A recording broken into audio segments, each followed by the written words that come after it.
بسم اللہ الرحمن الرحیم۔ السلام علیکم۔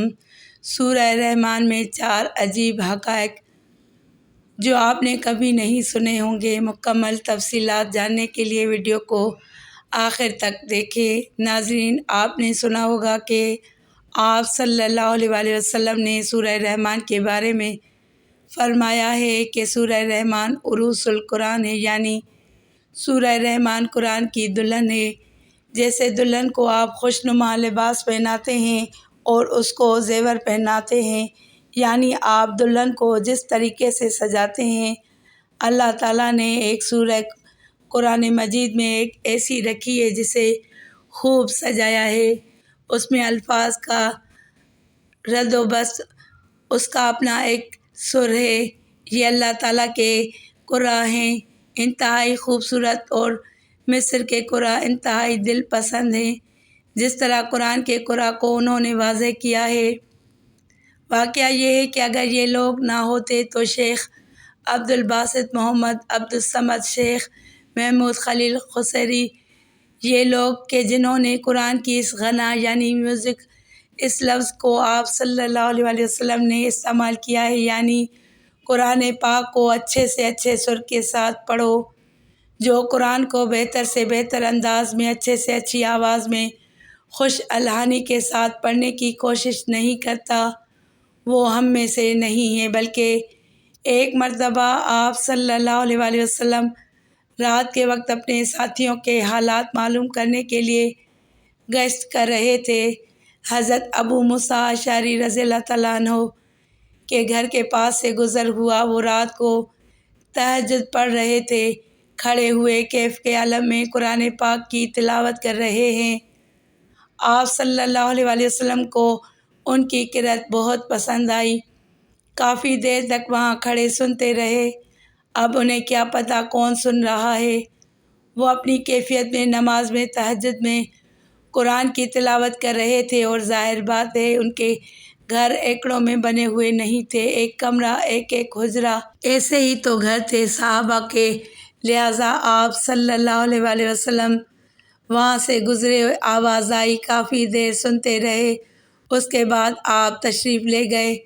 صبح فجر میں ملاقات ہوئی تو آپ صلی اللہ علیہ وسلم نے تحسین کے انداز میں فرمایا، اے ابو موسیٰ، تمہیں تو آل داؤد کے سازوں میں سے ایک ساز اللہ نے عطا فرما دیا ہے۔ جس طرح حضرت داؤد لحن داؤدی مشہور ہے کہ جب وہ پچھلے پہر رات کو حمد کی ترانے الاپتے تھے، قرآن میں ہے کہ پرندے شامل ہو جاتے تھے ساتھ، اور پہاڑ وجد میں آتے تھے، پہاڑ بھی ان کے ساتھ شریک ہوتے تھے۔ تو جس طرح کا اللہ نے ان کو لحن عطا فرمایا تھا، آپ صلی اللہ علیہ وسلم نے تحسین کے انداز میں فرمایا، اے ابو موسیٰ اشعری، اللہ نے تمہیں بھی آل داؤد کے سازوں میں سے ایک ساز عطا فرمایا ہے۔ آپ صلی اللہ علیہ وسلم فرماتے ہیں کہ جس طرح کان لگا کر اللہ قرآن کو سنتا ہے، کسی چیز کو نہیں سنتا، ہمیں نظر نہیں آتا، ہمیں معلوم نہیں ہے، ہم قرآن پڑھ رہے ہیں تو سننے والا کون ہے؟ سب سے زیادہ کان لگا کر خود اللہ سنتا ہے۔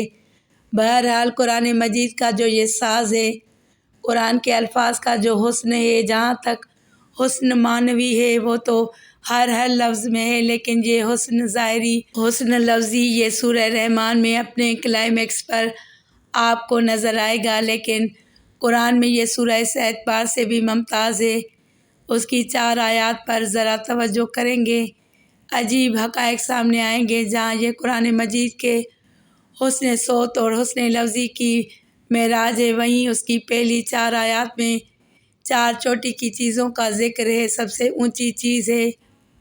پہلی آیت ہے، رحمان کیا ہے؟ اللہ کا نام ہے۔ کبھی آپ نے غور کیا اللہ کے ناموں میں سب سے پیارا نام کون سا ہوگا؟ رحمان۔ کیوں؟ اس کا مطلع کیا ہے؟ رحمت۔ ہمیں سب سے بڑھ کر جس چیز کی ضرورت ہے وہ ہے رحمت خداوندی۔ آپ صلی اللہ علیہ وسلم فرماتے ہیں، کوئی شخص جنت میں مجرد اپنے عمل کے بنیاد پر داخل نہیں ہو سکے گا جب تک کہ رحمت خداوندی دستگیری نہ کرے۔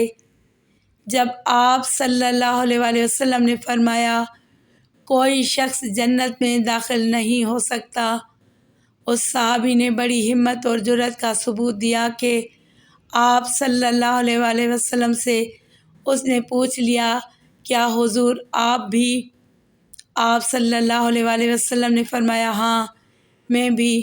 آپ اندازہ کیجئے کہ اگر حضرت محمد صلی اللہ علیہ وآلہ وسلم بھی رحمت خداوندی کے ضرورت مند ہوں تو ہماری تو سب سے بڑی ضرورت رحمت خداوندی ہے۔